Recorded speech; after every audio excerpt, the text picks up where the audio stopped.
They will use multiple exchange rates more than likely because that's what they're talking about. A fixed rate in country, and they're going to use a float outside of the country. You are watching Khan Baba, today December 12th evening. It is legal and highly advised that you structure yourself in IRC-allowed structures. By using various entities and combinations thereof, you can legally pay little to no taxes, depending on your level of determination and willingness to do the paperwork. Large windfall profits will not last very long, often 5-7 years, without asset protection strategies. Find a good asset protection attorney and forget about bank employee stooges who will advise you on how to lose your fortune and support their employer. If they were any good at their jobs, they wouldn't be working at a bank. Wealth managers are a joke and do not have your best interests at heart.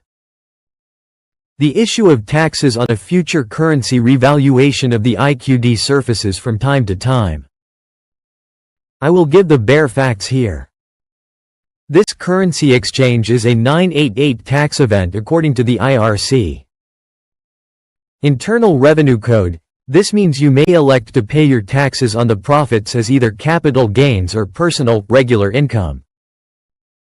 The choice is up to you. It will depend on how you have structured your financial life.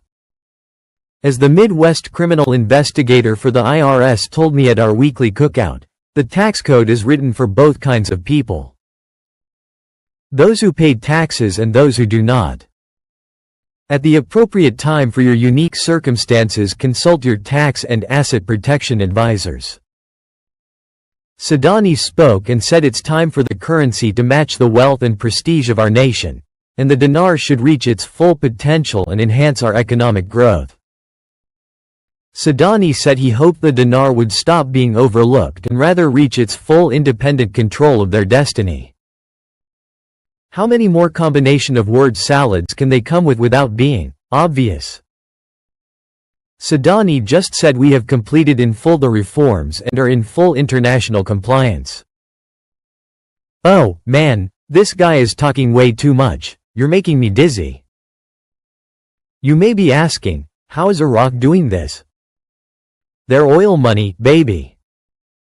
The oil money, because of the sanctions policies, goes into a bank account at the Federal Reserve Bank, and then Iraq can get access to this money at any time.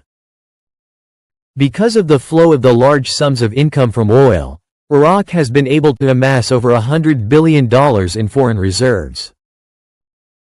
IMF Article 8 status. The IMF's Article 4 consultation published in July of 2025 confirms Iraq no longer maintains any exchange restrictions on current account transactions and no longer has multiple currency practices. That means Iraq has already met the legal requirements for Article 8. That's big. The only remaining practical step is the public announcement that the dinar is fully convertible for current account transactions and the opening of a dinar trading pairs on international forex. The U.S. House of Representatives votes to repeal authorizations for the use of military force against Iraq. The Iraqi embassy welcomes the move. Financial advisor for Shafaq News. He says, just an update. The official 1,310 Iraqi dinars rate is expiring at the end of December 2025. Looks like it will change come January 2026. Not every day that happens. We're looking at a brand new rate structure. An interesting financial shift on the horizon. Call the doctor, page the nurses, bring in all the medical technicians, release a red code because my heart is about to explode with excitement.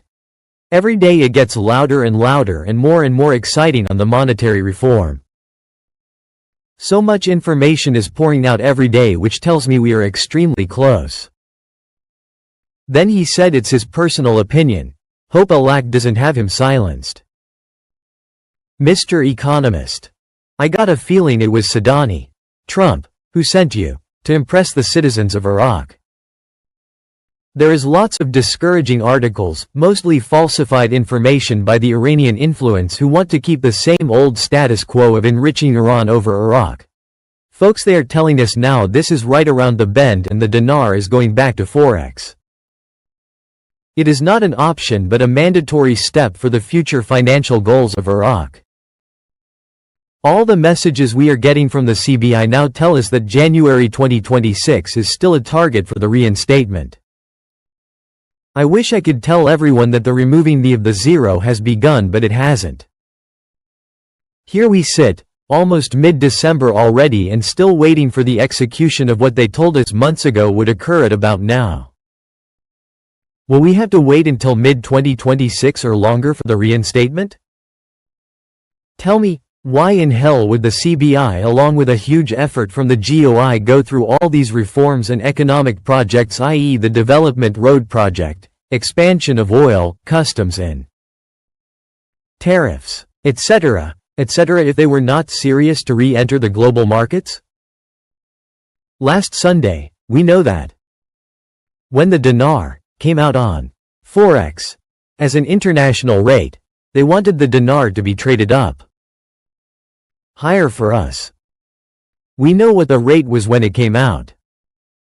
The rate was to be traded up higher and higher and higher until they got to where it needed to be. Now, is it where it needs to be yet? Supposing that we start exchanges then? Probably so. So we'll see how that goes.